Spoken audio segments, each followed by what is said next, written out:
नमस्कार, मैं doctor Reza Gupta crystal health care में एज अ गायनेकोलॉजिस्ट काम कर रही हूँ।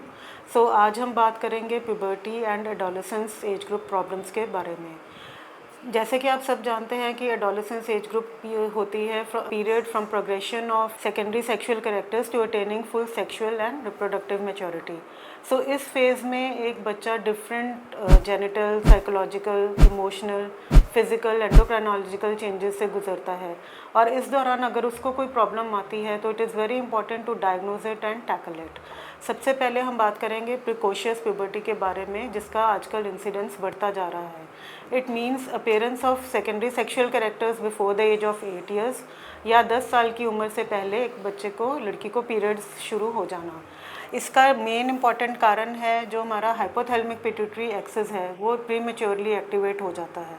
इसके कुछ और कारण भी हैं जिसको रूल आउट करने के लिए हमें डिफरेंट टेस्ट की ज़रूरत होती है, जैसे कि pelvic ultrasound, hormonal profile including the thyroid hormones, x-ray for bone age etcetera.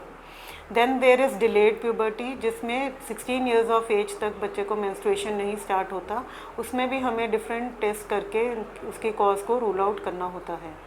उसके बाद एक इम्पॉर्टेंट कंडीशन है puberty menorrhagia.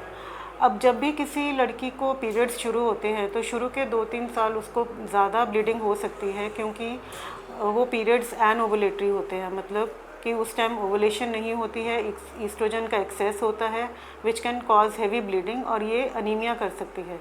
So it is very important to diagnose it and treat it.